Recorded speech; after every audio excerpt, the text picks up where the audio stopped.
મારા બધા દર્શકોને બાપા સીતારામ. ગુજરાતમાં ઘટેલી એક ઘટનાએ સમગ્ર ગુજરાતને શર્મસાર કર્યું છે, ચોંકાવી દીધું છે અને દરેક એ માતા પિતાને ચિંતામાં મૂકી દીધા છે કે આપણે શું એ સુરક્ષિત ગુજરાતમાં જ રહી રહ્યા છીએ, જેની વાતો આપણે ઘણા વર્ષોથી સાંભળતા આવ્યા છીએ. જસદણના આટકોટમાં એક 6 વર્ષની માસૂમને પીખી નાખવાની ઘટનાથી ગુજરાત દંગ છે. આ ઘટનાની નોંધ ન માત્ર ગુજરાતમાં પરંતુ ગુજરાતની બહાર નેશનલ મીડિયામાં પણ સતત આવી રહી છે. દિલ્હીના નિર્ભયા કાંડ સાથે આ કાંડની સરખામણી થઈ રહી છે. લોકો આને જસદણ નિર્ભયા કાંડ તરીકે ઓળખી રહ્યા છે. સવાલ એ છે કે એ દિવસે શું થયું હતું. 4 તારીખની આ ઘટના છે અને આજના નિષ્કર્ષમાં કોઈ મુદ્દાના અંત સુધી પહોંચવા કરતાં આ ઘટના કેવી રીતે ઘટી અને આ ઘટનાની હકીકત શું છે અને અત્યારના શું ચાલી રહ્યું છે એની વાત કરવી છે. આપ નિષ્કર્ષ જોઈ રહ્યા છો. મારું નામ નિશિત રાજગુરુ છે.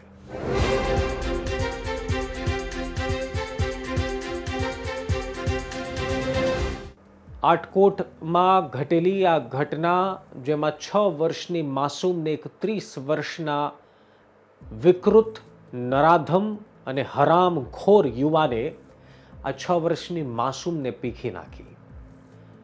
જે લેટેસ્ટ માહિતી મળી રહી છે એ પ્રમાણે આ માસૂમની, આ દીકરીની તબિયત સુધારા પર છે અને સંપૂર્ણ સુધારા બાદ 2-3 દિવસમાં હોસ્પિટલમાંથી ડિસ્ચાર્જ કરવામાં પણ આવશે એવી માહિતી મળી રહી છે. આ ઘટના 4 તારીખની છે, 4 ડિસેમ્બર. અને આજના વિડીયોમાં આપણે એ સમજવાનો પ્રયાસ કરવાનો છે કે 4 તારીખે હકીકતમાં કયા સમયે આખી ઘટના થઈ શું હતી. 4 તારીખને હતો મંગળવાર. મંગળવારે બપોરે 12 વાગ્યાના અરસાની આસપાસ એક ખેતરમાં અને એક પોતાની ઝૂંપડી, પોતાના ઘરની બહાર કેટલાક માસૂમ, કેટલાક બાળકો રમી રહ્યા હતા. તેમાંથી એક 6 વર્ષની માસૂમ દીકરી પણ હતી. અને અડોઅડ ખેડૂત, અડોઅડ બાજુના ખેતરમાં હતો એક નરાધમ, એક હરામખોર 30 વર્ષીય યુવાન. મૂળ મધ્યપ્રદેશનો આ યુવાન પાગિયા તરીકે બાજુના ખેતરમાં કામ કરતો હતો. એની ગંદી નજર જે ભૂલકાઓ રમી રહ્યા હતા તેના પર ગઈ. તેમાંથી 6 વર્ષની માસૂમને આ નરાધમ ચોકલેટ આપે છે અને ત્યારબાદ પાણીની ટાંકી પાસે લઈ જઈને આ નરાધમ આ 6 વર્ષની માસૂમ પર દુષ્કર્મ આચરવાનો પ્રયાસ કરે છે. પરંતુ દુષ્કર્મ આચરવામાં નિષ્ફળ જતા આ યુવાને, આ નરાધમે, આ હરામખોરે એક એવા કૃત્યને અંજામ આપ્યો જે સાંભળતાની સાથે જ રૂવાડા બેઠા થઈ જાય, સાંભળતાની સાથે જ એટલો ગુસ્સો મનમાં ચડી જાય કે જો તમારા હાથમાં પણ એ યુવાન આવે તો તમે પણ 2 લાફા છોડી દો એવું મન થાય. એવું આ કૃત્યને આ હરામખોરે અંજામ આપ્યો. દુષ્કર્મ ન કરી શકતા આ નરાધમે એ 6 વર્ષની માસૂમના ગુપ્તાંગમાં લોખંડનો સળિયો ઘુસેડવાનો પ્રયાસ કર્યો. અને એ બાદ દીકરી ઇજાગ્રસ્ત થઈ અને ઇજાગ્રસ્ત થતા આખો મામલો સામે આવ્યો. 4 તારીખને મંગળવાર હતો જ્યાં આ આખી ઘટના આકાર લે છે અને એ બાદ આ દીકરી લોહી લુહાણ થાય છે. તમારા મનમાં કદાચ એ સવાલ થતો હશે કે 4 તારીખની ઘટના છે તો નિશિતભાઈ શા માટે આટલું મોડી આ ઘટના સામે આવી, શા માટે મોડી ગુજરાતને ખબર પડી. જ્યારે 4 તારીખે આ દીકરી લોહી લુહાણ હતી, જ્યારે એમના મામા મામી એમને હોસ્પિટલ લઈ ગયા તો પહેલી દ્રષ્ટિએથી એવી આશંકા એમને લાગી રહી હતી કે કદાચ રમતા રમતા કોઈ ઈજા થઈ હોઈ શકે.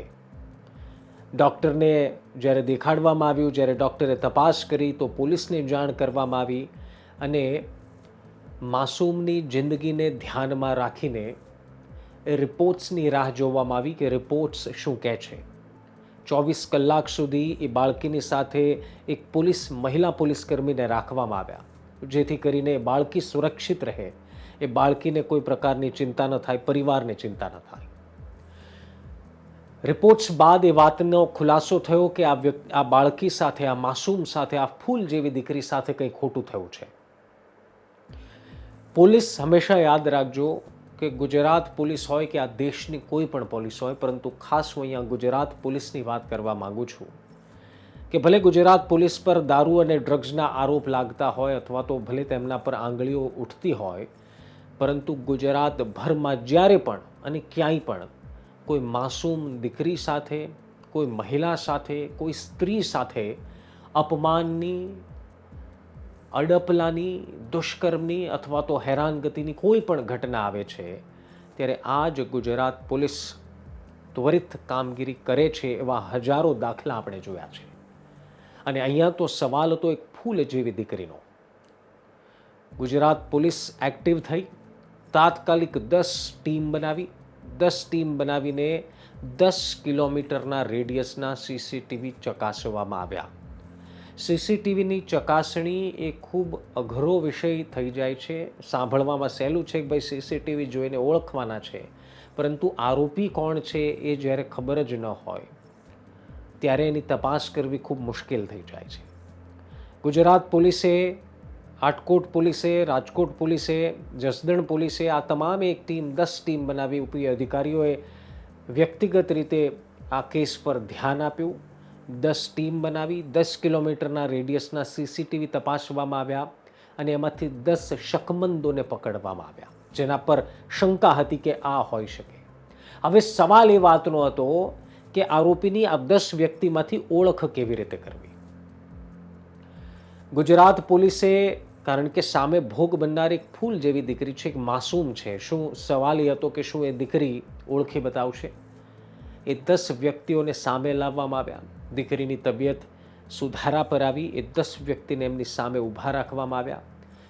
ચાઇલ્ડ કાઉન્સિલર, મહિલા પોલીસકર્મી અને ડૉક્ટરની હાજરીમાં આ ભોગ બનનાર દીકરીએ એ આરોપીને ઓળખી બતાવ્યો. એ આરોપી બાજુના જ ખેતરમાં પાગિયા તરીકે કામ કરતો વ્યક્તિ હતો, મૂળ મધ્યપ્રદેશનો રહેવાસી, અને એણે જ આ કૃત્યને અંજામ આપ્યું. ને સૌથી ચોંકાવનારી વાત સાંભળજો કે માનવતા કેટલી હદે નીચ કક્ષાએ પહોંચી ગઈ છે.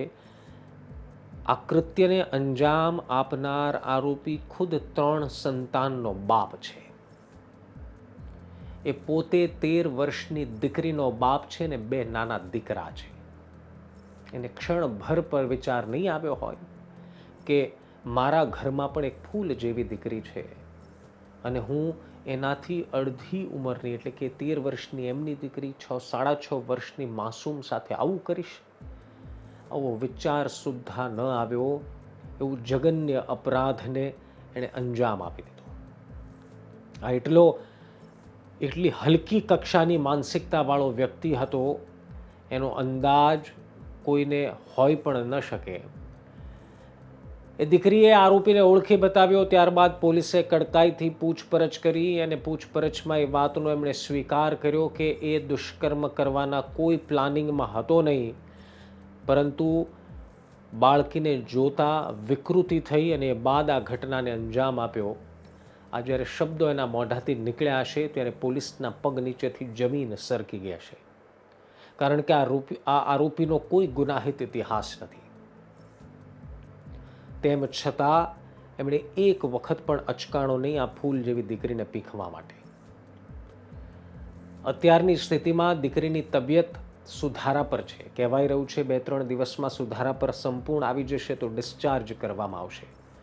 સતત મહિલા પોલીસની ટીમ એ દીકરીની તપાસમાં છે, અપડેટ મેળવી રહ્યા છે. બીજી તરફ પોલીસે તાત્કાલિક કાર્યવાહી કરી અને કોર્ટ સમક્ષ રજૂ કરવામાં આવ્યો આરોપીને, અને માનનીય કોર્ટે 15 દિવસના રિમાન્ડ પર આરોપીને 15 દિવસના રિમાન્ડ મંજૂર કર્યા છે. હવે 15 દિવસમાં પોલીસ તમામ એંગલ, તમામ વાતો પરથી પડદા ઊંચકશે, પરંતુ એક લીટીની વાત એ છે કે આપણા ગુજરાતમાં એક એવા જઘન્ય અપરાધે જન્મ લીધો છે જેનો ડાઘ ભૂંસતા ભૂંસતા વર્ષો વીતી જશે. ભલે ધન્યવાદ છે એ પોલીસની આખી ટીમને જેણે તાત્કાલિક કાર્યવાહી કરીને આરોપીને ઝડપી પાડ્યો. પરંતુ મૂળ સવાલ જે હું હંમેશા કહું છું કે સુરક્ષિત ત્યારે જ કહેવાઈએ જ્યારે ગુના સુધી પહોંચે જ નહીં, ગુનો થાય જ નહીં. ગુનો થયા બાદની કામગીરીને જરૂરથી વખાણવી જોઈએ, પરંતુ આપણે હજી પણ એ માહોલ નથી બનાવી શક્યા. આપણી ફૂલ જેવી દીકરીઓને સુરક્ષિત રમવા માટેની આપણે જગ્યા નથી આપી શક્યા. તો આપણા રાજ્યમાં સુરક્ષા કેટલી છે એ સવાલ આજે નહીં તો કાલે, નહીં તો દરરોજ પૂછાશે, ખૂણે ખૂણેથી પૂછાશે. આવી ઘટનાઓ અંજામ ન લે, આવી ઘટનાઓ કરવાની, આવા કૃત્યને, આવા નરાધમો ફરી પેદા ન થાય, એની માટે એક દાખલો બેસાડવો કેટલો જરૂરી છે એ સવાલનો જવાબ તમે કમેન્ટમાં જરૂર લખજો. શું આપણે એવો કોઈ દાખલો ન બેસાડી શકીએ કે બીજી વખત કોઈ નરાધમને, કોઈ હવસખોરને, કોઈ હરામખોરને આવો મનમાં વિચાર આવે તો પણ પગ ધ્રુજવા લાગે કે જો હું આવું કરીશ તો મારી એ જ હાલત થશે જે આટકોટમાં ઘટેલી ઘટનાને અંજામ આપનાર આરોપીની થઈ હતી? શું આપણે એવો કોઈ દાખલો ન બેસાડી શકીએ કે આપણે દીકરીઓ, આપણી બહેનો, આપણી માતાઓ સુરક્ષિત રીતે એ કહી શકે કે ના, અમારા ગુજરાતમાં, અમારા શહેરમાં સ્ત્રીની ઉપર કોઈ આંખ ઊંચી કરીને પણ નથી જોઈ શકતું ને એની માટે અમે ધન્યવાદ એ પોલીસને આપીએ છીએ? આવું સૌ કોઈ બોલવા ઈચ્છી રહ્યું છે, પરંતુ એની માટે સાબિત કરવું જરૂરી છે. આ એક ઘટના કદાચ 5 દિવસ પછી, 10 દિવસ પછી, 15 દિવસ પછી, 2 મહિના પછી આપણે સૌ ભૂલી જવાના છીએ. પરંતુ શું આપણે એવો દાખલો બેસાડીને આખી જિંદગી આ તમામ હવસખોરો યાદ રાખે એવો દાખલો નથી બેસાડી શકતા? તમે જ કમેન્ટમાં જવાબ આપો કે આવા હવસખોરને, હરામખોરને, આવા નરાધમને કેવા પ્રકારની સજા મળવી જોઈએ. કમેન્ટમાં જરૂર લખજો. તમારી કમેન્ટ શક્ય છે કે જ્યાં સુધી આપણે પહોંચાડવી છે, જે બહેરા કાન સુધી પહોંચાડવી છે ત્યાં પહોંચી જાય. ફરી એક વખત કોઈ સવાલ પોલીસ કર્મચારીઓ ઉપર, આ કેસમાં કામ કરતા કોઈ પોલીસ ટીમ પર નથી ઉઠાવતો. મારો કોઈ એ વાત ઉપર શંકા નથી કે તમે એવી સજા નહીં અપાવી શકો.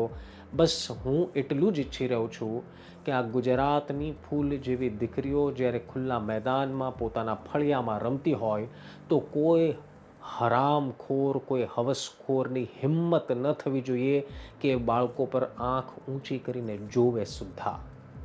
અને એની માટે આપણે દાખલો બેસાડવો જ પડશે. ફરી મળીશું આવતીકાલે નવા વિડીયો સાથે. ત્યાં સુધી ધ્યાન રાખો, મજા કરો. બાપા સીતારામ.